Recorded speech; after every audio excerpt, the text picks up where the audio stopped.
Hello dear readers and subscribers. Becoming a successful artist always requires good art. Always. No matter how good your networking skills are or which connections you have, if the art cannot stand its ground in a high-end environment, it will not succeed. It is the most critical and most complex aspect to get right. However, who gets to decide what good art is? Therefore, in this video, we'll tackle a very important but also very hot topic, especially from the perspective of the artist who is trying to make a living with art. The subjectivity of art and gatekeeping in the art world. From beauty is in the eye of the beholder up to the emperor's new clothes, there are many heated discussions about the subjectivity of good art, what good art is and isn't. And this is of course exemplified very often, especially online, for instance, in the comment section on our YouTube videos. The subjective experience and the impossibility of objectivity, of an absolute truth when it comes to the value of art is of course at the root of all these heated discussions. However, among art professionals, there is a certain consensus of what good art is in the contemporary art world. Art experts, people who have consumed thousands and thousands of artworks and are therefore working in the high realms of the art world professionally, do seem to be able to value art more consistently and have a similar taste or way of looking and valuing things. Very often, these art experts are referred to as gatekeepers of the art world, which has a very negative connotation in public opinion. Some people believe these gatekeepers, ranging from the big galleries and famous curators, determine what good art is, just to make a lot of money from it and aim to fool the people into spending a lot of money on bad art.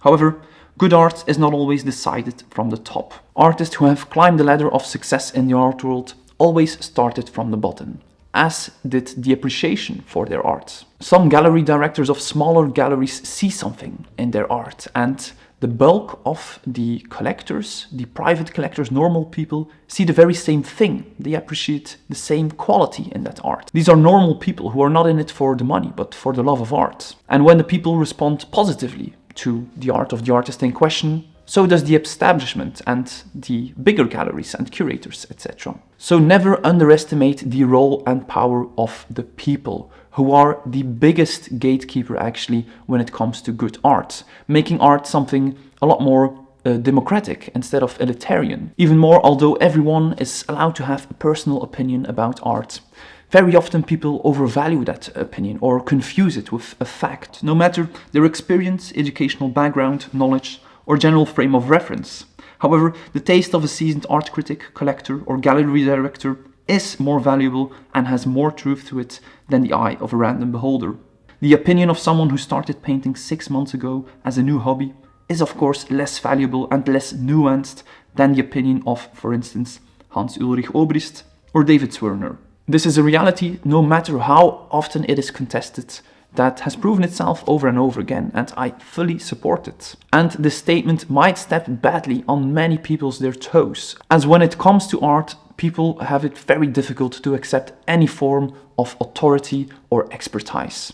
In other subjective industries, from fashion up to, for instance, architecture, interior design, graphic design, music, theater, literature, etc., public opinion does accept the opinion of experts. However, in contemporary art, not so much. And before arguing your current opinion about an artwork is a fact and that the experts are wrong, please note that your current opinion might change as your taste continues to develop over time. By consuming more art and delving deeper into its history and complexity, it only makes sense that you will start to look differently at art, resulting in a different opinion, experience, and appreciation for that art.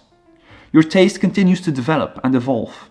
It is a process that we see over and over again among artists, collectors, art enthusiasts, and more. It is in fact uncanny to see how most people tend to develop a liking for established art, even if they once discarded them as pretentious or overhyped. I experienced this myself when I started as a student art history at university, how some of the artists that I strongly disliked in the end became my favorites. As soon as you start to go more in depth, you appreciate and focus more on the subtleties, value and relevance of the artwork, instead of focusing, for instance, on the visual spectacle or the skill of the artist. We go beyond the surface, not because we're told to, but because you are reaching a deeper understanding of what art can be and mean. As a result, you need to actively train your frame of reference and eye when it comes to looking and valuing art, and to achieve a deeper understanding of what good art is. This activity or process and development is not only essential for art critics, even more, it is one of the most important things for artists. Because you in the studio are your very first critic.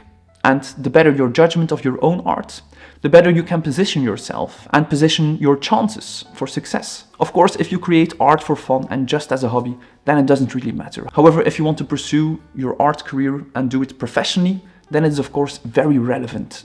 Having the right frame of reference is the very first premise of any successful art career.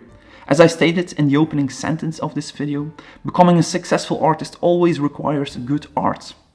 Even more, it requires so-called art world art. And to become a contemporary artist, you need to create contemporary art. And you can only create contemporary art when you understand contemporary art. So, when many artists pursue a career in the contemporary art world without being able to name 10 contemporary artists within their niche, discipline or style, it is destined to fail. So I must stress the importance of developing and nurturing your own taste, knowledge and frame of reference to be able to know what this art world art is in the first place. And if you like this art world art, you can become better at it and focus on improving into the right direction. If you don't like the art world art and it's nothing for you, then that is also important information, because you don't have to waste any time pursuing gallery representation if you're, for instance, creating academic figure drawings or plein air impressionist landscapes, or the more common hobby niches, pour painting and mixed media texture techniques, or the pastiches of Gerhard Richter's abstracts. Then you can stop wasting your time, or you can look for a different career path instead of pursuing one. That will never happen. This is exactly why your inspiration and frame of reference matter.